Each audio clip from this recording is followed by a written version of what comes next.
श्री हनुमान मंडळ प्रतिष्ठान हनुमान क्लब उपस्थित सर्व गणेश भक्तांचे सहर्ष स्वागत करीत आहे। जपणूक संस्कृतीची परंपरा 98 वर्षांची हे ब्रीद जपत मंडळ यंदा 98व्या वर्षात यशस्वी पदार्पण करीत आहे। आकर्षक विद्युत रोषणाई आणि भव्य हलते देखावे यांची सुवर्ण परंपरा कायम ठेवीत सादर करीत आहोत भव्य पौराणिक देखावा वीरभद्राचा पराक्रम।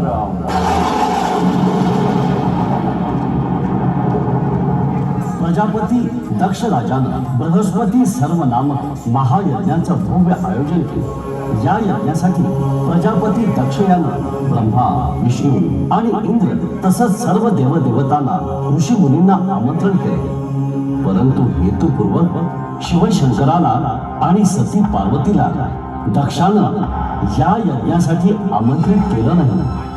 आम्ही उभयतांनी या यज्ञात सहभागी होऊ नये हा एकच अर्थ आहे। अहो, असा निष्कर्ष काढणं योग्य नाही स्वामी।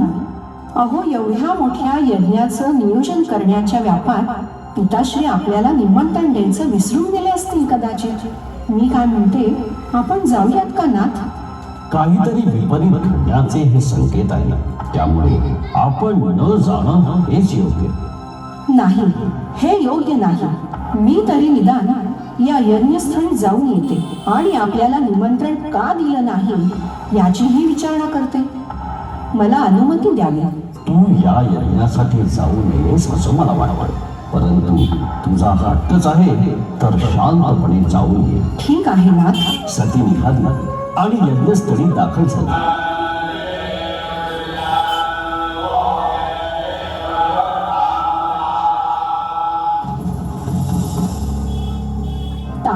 आपण मला व श्री महादेवांना या यज्ञासाठी आमंत्रित केलं नाही। निमंत्रण दिले नाही तरीही तू आलीसच ना।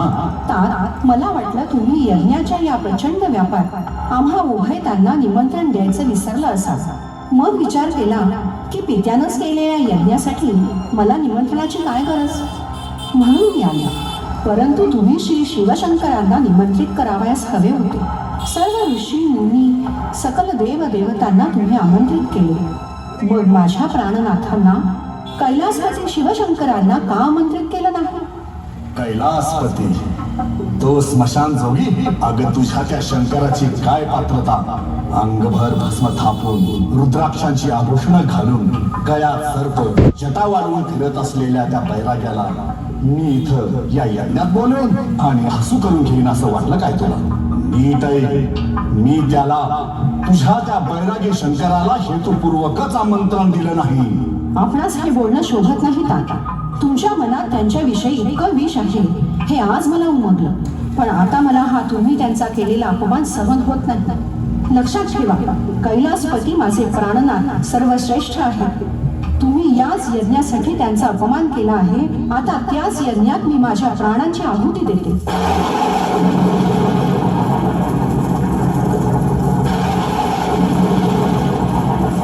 यज्ञस्थळी एकच गोंधळ उडाला आणि क्षणार्धात हे वृत्त शिवशंकरालाही समजलं। शिवशंकराने रौद्र रूप धारण करत तृतीय नेत्र उघडले।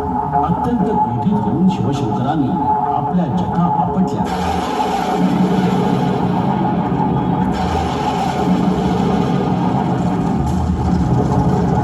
त्यातूनच महाप्रलयंकारी बलशाली अशा वीरभद्राची उत्पत्ती झाली। त्याने गगनभेदी आवडी दिली।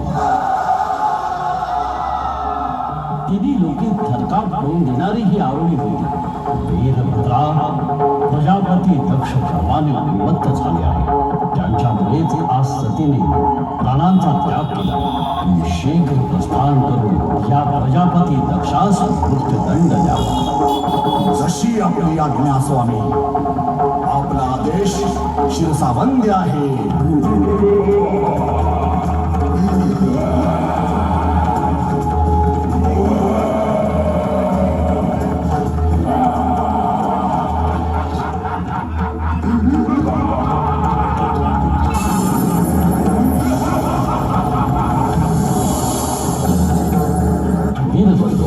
तात्काळ त्या यज्ञस्थळी जाऊन पोचला। वीरभद्र आणि त्याच्या सहगणाने त्या यज्ञस्थळी एकच विध्वंस सुरू केला. सर्वत्र हाहाकार पसरून सर्वजण धावू लागले आणि हा वीरभद्र प्रजापती दक्षावर चालून गेला. तू माझे स्वामी शंकर व सतीचा अपमान केला आहे. तुझ्या पापाचा घडा आता भरला आहे. चल आता युद्धाला तयार हो. तुझं मरण अटळ आहे. भोग तुझ्या कर्माची फळ.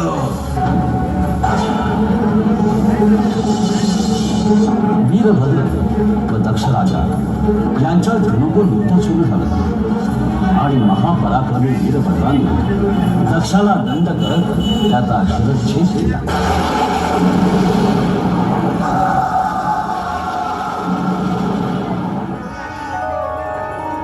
मूर्तिकार सतीश तारू, यांत्रिक हालचाल